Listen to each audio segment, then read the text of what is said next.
네, 이양영 전문위원과 함께하는 딱 이거 시간입니다. 어서 오십시오. 앞선 예고에서 오늘 증권사 얘기를 해주신다고 하셨잖아요. 실적과 관련된 이야기 해주신다고 예고를 통해서 말을 해주셨는데 실적 어느 정도 다 나왔잖아요. 좀 중간 점검을 해주시겠어요? 네, 총평부터 잠깐 해드리겠는데요. 주요 증권사들이요. 지난해 주시장 호황으로 인해서 사상 최대의 실적을 발표했습니다. 네. 그 이유는 역시 거래 대금이 늘어나는 거죠. 아무리 뭐 깎아준다, 무료로 하는 것이 많다 하더라도 브로커리지 수익이 크게 증가할 수밖에 없겠고요. 또 운영수기라 그래갖고 이거는 증권사가 자기 돈으로 샀다 팔았다. 뭐 네. 주식이면 주식, 채권이면 채권 이런 것들이 되겠고요. 그런 것들은 상품 운영도 돈을 또 이렇게 벌었고요. 투자은행이나 그래갖고 채권에 대한 발행 업무, 그리고 최근에 보면 또 증권에 대한 발행 통해서 관련된 업무 하는 게 있습니다. 그걸 통해서도 수익이 증가하면서요. 전 사업 부분이 대부분의 증권사가 골고루 수익성이 개선된 것이 지금까지 나온 흐름이다라고 일단 얘기하시면 됩니다.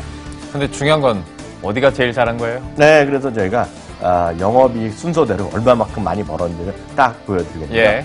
뭐 정말 말이 안 나올 정도 입이 안 나오면 이제 한국투자증권 6,847억 벌어들였고요. 미래세도 6,247억, NH투자증권도 4,500억, 메리츠도 업계 어떤 규모를 보면 상당히 돈을 잘 벌었습니다. 4,400억, KB도 3,100억, 3,100억이 일어났고요. 키움증권도 3,100억으로 엄청나게 벌어들였고요. 웬만한 곳들이 뭐 1,000억 이상, 아주 작아도 1,000억 이상, 뭐 좀 벌었다 하면 5,000억, 뭐 6,000억 번 게 숱하게 나오는 것이 증권사다라고 일단 이해하시면 되겠습니다. 특히 증권사들이 순이익 증가율이 장난이 아니네요. 네, 그럼요. 네. 이런 뭐 실적은 실적이고 이게 주가에 어느 정도 반영됐을지도 궁금한데 결과가 어땠습니까? 네, 특히 한국투자증권 같은 경우에는요, 지난해 순이익이 전년 대비 121%나 늘어났고요. 네. 그래서 5,244억이 나왔고요. 특히 이제 한국투자증권은 동원증권으로 합병한 다음에 비정상적으로 한번 이익이 늘어난 적이 있는데요. 그걸 제외하고는 뭐 사상 최대가 되겠고요.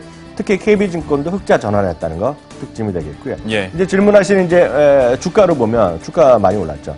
주가 업종을 보면 증권 업종의 업종 차트를 제가 한번 준비해봤는데요. 작년에요 최고로 한때 좋았을 때는 연간으로 보면 48%나 네. 48% 올라갔고요. 막판에 좀 쉬어갖고 27% 올라가는 것 같고요. 올해도 이미 뭐 누가 뭐라 하더라도 올해도 이미 11.6%나 상승을 하고 있는 것이 증권 업종이다라고 일단 이해하시면 됩니다.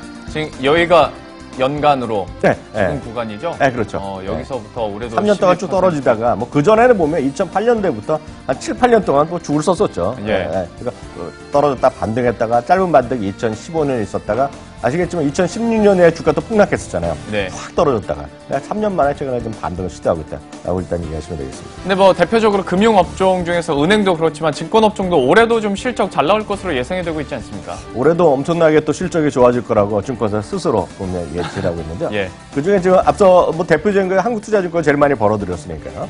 한국투자증권 좀 말씀드리면 2018년에 목표 순이익을 작년보다 40% 늘려난 7,300억. 앞서 이제 6천억대였잖아요. 네. 그러니까 이거를 40% 늘려놨고요. 특히 베트남 법인 등에도 또 투자를 많이 한다고 합니다. 그래서 그래서 투자를 해외 투자 많이 하겠고요. 특히 한국투자증권은 이제 아시다시피 글로벌 IB 쪽에 초대형 IB의 1호가 됐거든요. 그러니까 엄청난 기대감을 많이 하고 있다고 보셔야 되겠고요. 미래세대우는 세전 순이익 기준으로 보면 목표치를 작년보다 무려 50% 늘어나서 올해 1조를 벌어들이겠다. 그러니까 뭐 대단한 목표를 제시한 거 되겠고요. 아시다시피 이제 7천억 규모 유상증자를 통해서 자기 자본을 8조 이상 늘려서 덩치를 키우겠다. 그래서 덩치를 키우겠다는 그만큼 IB 업무에 적극적으로 나서겠다는 의미가 되겠고요. 하나금융 같은 경우도 요즘 또 부동산 사업을 또 많이 하고 있거든요. 예. 부동산 관련 수익 등 IB 부분에서의 수익 증가율을 뭐 엄청나게 높이겠다는 것인데요. 특히 이들을 보면 대부분의 경우에 소위 회사채뿐만 아니라 앞서도 말씀드렸다시피 일부 시간에도 말씀드렸다시피 돈을 신용융자에 대해서 거기서도 이자를 많이 받거든요. 네. 그러니까 그것들에 대한 수익, 엄청난 규모라고 일단 이해하시면 되겠습니다. 근데 제가 그러면 좀 어려운 질문 드려볼게요. 네. 은행도 그렇고 증권도 그렇고 합쳐서 뭐 금융 지주해서 네. 이게 탑픽을 꼽으라고 하면 좀 애매해요. 뭐 다 좋은 것 같기도 하고. 근데 다 주가 봤을 때 약간 내 성에는 못 차는 것 같으면서도 또 잘 나간다고 하고 하니까 그럼 탑픽을 그러면 어떻게 꼽으십니까? 은행도 좋고 저는 이제 은행도 좋고 증권도 뭐 괜찮다고 보고 있는데 그래서 은행과 증권을 아우르는 것은 딱 하나 있죠. 타이거 200 금융 섹터가 되겠는데요. 139270이라고 제가 보이거든요. 이것도 우리가 꾸준하게 요즘 올라가고 있어요. 네. 그러니까 이번 달 들어서 조금 쉬고 있는데 뭐 어저께 같은 경우는 좀 다시 좀 막판에 좀 회복하는 모습 보였습니다. 그래서 여기에는 은행과 증권 다 들어있죠. 그러니까 미국의 기준금리 인상이 결국은 전 세계 금리의 인상의 도미노가 될 것이겠고요. 우리나라도 뭐 여러 가지 말은 있겠으나 저는 우리나라 금리를 올라갈 가능성이 크다고 보고요. 특히 원화 강세는 은행주의 전체적 호재 인식하는 거겠습니다. 그리고 역시 여기에는 200이기 때문에 키면 안 들어있지만요. 여러분들이 아시는 웬만한 증권주가 다 조금씩 다 들어있거든요. 그래서 은행 증권주를 아우르는 대표적인 ETF다 그래서 저는 뭐 이거를 뭐 누가 굳이 얘기하면 이걸 얘기하죠. 그러니까 탄력 자체는 네. ETF가 더 세네요. 이거 뭐 상당한 의미 있는 거가 되겠고요. 예. 특히 이제 증권주만 보겠다. 이 중에서 은행 싫다 하는 분 있거든요. 네. 나는 뭐 남자답게 증권하겠다 하시는 분 계십니다. 뭐 여자도 맞잖아요. 여성은 여성답게, 남성답게 하나로 쏘겠다 하시는 분은 예. 타이거 200. 이거 역시 증권이거든요. 네. 157500인데요. 이게 보면 업종 지수를 보면 금융보다 더 세죠. 왜냐면 탄력성이 더 세니까요. 예. 은행보다 금융보다 해서 타이거 200 증권 ETF 이런 거 괜찮습니다. 157500이 되겠고요. 근데 나 이런 거 필요 없다 그냥 종목을 하나 찍어달라 해 보는 게 그런 분들 꼭 있죠. 예. 그런 분들 앞서도 말씀드렸다시피 은행은 앞서도 잠깐 특징주로도 보여드렸는데 저는 이제 하나금융이 되겠고요. 저는 이제 증권업계 보면 한국금융주입니다. 한국금융. 그래서 한국금융지주 차트 한번 보여드리겠는데요. 이게 보면 한마디로 또 황홀하게 올라가고 있거든요. 그러네요. 네, 쭉 올라가고 있는데요. 이게 보면 이런 거죠. 앞서 말씀드렸다시피 한국금융지주는 요즘 이렇게 어려운 시장이에요. 4분기에 지배순이익 1142억이라는 게 나왔어요. 컨센서스를 상회했습니다. 정확히 보면 10.3%가 나와서 드물게 지금 서프라이즈라는 것이 한국금융지주가 되겠고요. 한국투자증권에는 하여튼 앞서 말씀드린 전 사업 부분에서 골고루 이익을 보여주고 있는데요. 그래서 이제 DCM이라고 그래갖고 이거가 약간 어려울 수 있는데요. 채권 발행 쪽입니다. 예. 데이터 캐피털 마켓이라고 하는 건데요. 여기서 이제 회사채 발행 이런 게 꾸준히 늘어나게 있고요.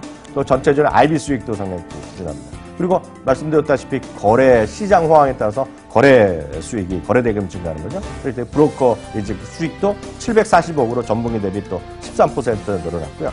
여기서 보면 이제 제가 이제 별로 좋아하지 않는 분야인데 주식 거래에 따라서 신용공제 거래 융자가 들어가거든요. 예. 그래서 전분기 대비 30%가 돼 4분기에 늘어났는데 한번 잘 한번 보세요. 신용융자의 이자는 따박따박 다 받아갑니다. 주가 그렇죠. 올라가는 상관없어요. 예. 거기다 또 만에 하나 이게 이제 만에 하나 반대 매매가 나가면 그 수수료 어떻게 체크하는지 맞아요. 아세요? 네. 수수료가 온라인 뭐 여러분 수수료 0.01로 뭐 이런 것이 아니라 0.1, 0.3 따박따박 오프라인으로 딱 받아오거든요. 네. 그래서 이건 정말 신용융자는 잘 한번 생각하고 해서야 돼요. 주식은 레버리지로 일으켜서 저는 그렇게 돈을 버는 사람을 제가 상당히 오랫동안 얻고 있었지만 결코 본 분이 거의 없다. 네. 거의 없다라고 일단 말씀드리겠습니다. 그렇기 때문에 증권회사에서는 나름 뭐 그런 것도 있지만 하여튼 한국금융지주가 지금 업계에서 탑픽으로 많이들 얘기하고 있겠고요. 참고적으로 보면 일부 증권사에서는 지금 목표 주가를 예를 들어서 정확히 말씀드리면 하나금융투자에서는 한국금융주의 목표 주가를 84,000원으로 해서 11만 2천원 올려놨고요. 목표 주가 평균은 지금 9만 7천원 정도 나옵니다. 그래서 증권주에서 하나를 딱 택하라면 저는 한국금융지주가 되겠고요. 나 이런 거 다 필요 없다. 거래만 늘어난 것만 보겠다면 네. 여전히 키움 주권 하시면 되겠죠. 알겠습니다. 예. 오늘은 이렇게 증권업종을 통해서 새로운 투자 아이디어를 살펴봤고요. 한국금융지주도 자세히 체크를 해드리는 만큼 또 앞으로의 흐름도 기대하시면서 한번 지켜보시면 좋을 것 같습니다. 지금까지 이양영 전문위원과 함께했습니다. 고맙습니다.